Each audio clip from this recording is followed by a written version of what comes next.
Jumpa lagi di Opini Budiman.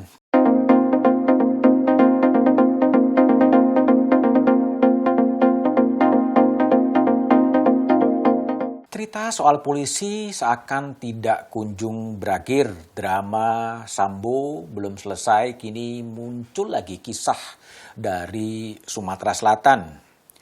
Itu menyangkut adanya budaya setoran kepada atasan. Yang mengungkapkan itu adalah terdakwa dalam kasus suap Dinas PUPR Musi Banyuasin AKBP Dalison yang menyebut setiap bulan harus setor ke atasannya 300 juta sampai 500 juta sebulan. Pengakuan Dalison itu diucapkan dalam Pengadilan Tindak Pidana Korupsi di Palembang pada Rabu 7 September 2022. Pengakuan Dalison itu kemudian ditanggapi oleh Kabid Humas Polda Sumatera Selatan, Kombes Polisi Supriyadi. Seperti dikutip oleh sejumlah portal berita, Supriyadi memastikan tidak ada aliran dana ke institusi, yaitu Polda Sumsel.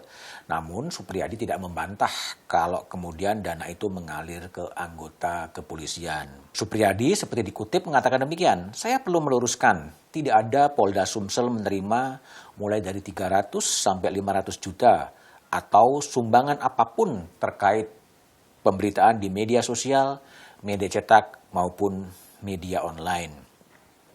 Pengakuan Dalison itu disampaikan dalam panggung persidangan. Tentunya pengakuan itu harus ditindaklanjuti oleh penegak hukum, bukan juga semata-mata dibantah melalui media. Panggung persidangan juga harus kemudian diimbangi dengan keterangan di persidangan. Menjadi tugas penegak hukum lah untuk mengklarifikasi apakah ada budaya setoran yang terjadi di tubuh kepolisian.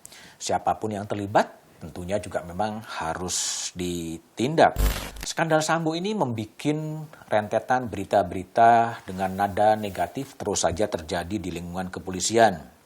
Skandal Sambo mengungkap juga banyak hal, termasuk juga pertanyaan-pertanyaan publik soal diagram konsorsium Sambo, konsorsium 303 yang beredar luas di masyarakat melalui media sosial. Diagram itu menyebutkan siapa-siapa saja perwira tinggi kepolisian yang terlibat. Hal itu sempat saya tanyakan kepada Kapolri Jenderal Listio Sigit Prabowo. Kapolri mengatakan memang timnya sedang menyelidiki dan sedang meminta penyelidikan dari PPATK.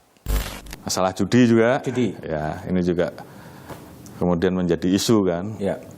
Saya minta tidak ada lagi yang main-main dengan judi, bongkar sampai ke atas. Saat ini saya sudah minta ke teman-teman di PPATK untuk menelusuri rekening-rekening yang ada untuk ditarik, untuk dibongkar ke atas. Jadi ini salah satu bentuk bahwa kita serius dan segala macam penyakit masyarakat saya minta untuk dibersihkan. Saya melihat bahwa pemberantasannya masih belum maksimal. Nah, tentunya terkait dengan apakah betul ada konsorsium, saya sudah perintahkan untuk itu diusut tuntas. Memang banyak yang sekarang sedang lari ke luar negeri kan begitu. Lari ke luar negeri. Ya, tapi saya sudah minta usut sampai ke atas, begitu didapatkan nama, red notice atau cekal, dan kemudian dari situ kita ungkap apakah ada anggota yang terlibat atau tidak. Tapi paling tidak langkah itu saya tidak ragu-ragu dan itu sudah saya minta untuk betul-betul bisa diungkap. Tapi terkait dengan adanya konsorsium atau tidak kan kita bicara scientific crime, ya tentunya saya berjalan dari pembuktiannya. Diagram konsorsium 303 Sambo memang patut dijelaskan kepada publik karena menyangkut sejumlah perwira tinggi kepolisian. Kasihan jika nama-nama itu kemudian diumbar kepada publik tanpa ada klarifikasi. Tapi jika memang benar, ya tentunya harus ditelusuri apa yang kemudian terjadi.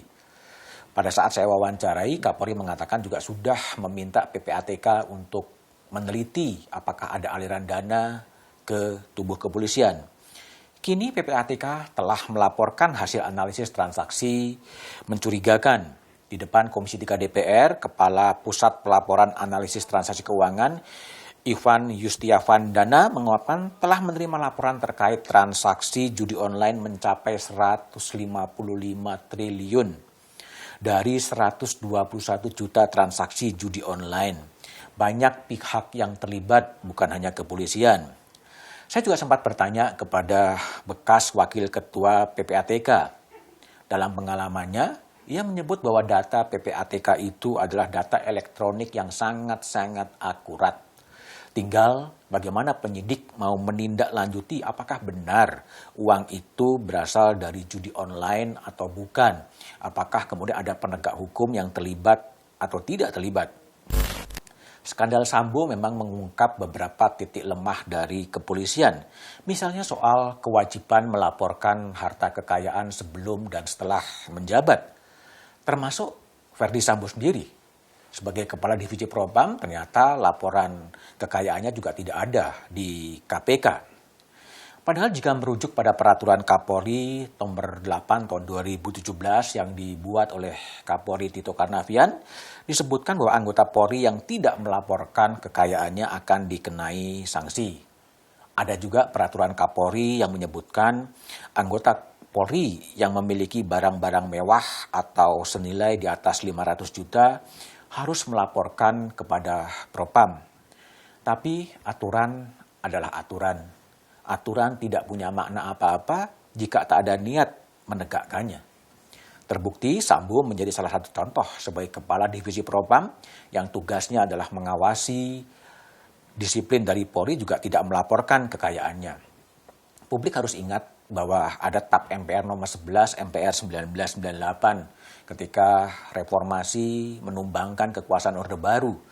Di situ disebutkan untuk menghindarkan praktek-praktek kolusi dan nepotisme, seorang yang dipercaya menjabat suatu jabatan dalam penyelenggaraan negara harus bersumpah sesuai dengan agamanya, harus mengumumkan dan bersedia diperiksa kekayaannya sebelum dan setelah menjabat. Masalahnya apakah TAP MPR yang kemudian diturunkan dalam undang-undang itu ditaati? Jika itu tidak ditaati, lalu kemudian buat apa? Kemudian TAP MPR buat apa? Kemudian undang-undang itu dibuat? Kasus Sambo harus jadikan momentum bagi Polri untuk kembali taat pada aturan-aturan, termasuk kewajiban melaporkan harta kekayaan sebelum dan setelah menjabat. Melaporkan kekayaan sebelum dan sesudah menjabat adalah sinyal awal agar atau untuk menghindarkan bangsa ini terjadinya korupsi. Disitulah kemudian akan bisa dideteksi. Pembenahan total rasanya perlu segera dilakukan. Apakah betul jika memang terjadi budaya-budaya setoran sebagaimana kesaksian AKBP Dalison? Langkah-langkah pembenahan total itu perlu dilakukan agar polisi kembali bisa meraih kepercayaan publik.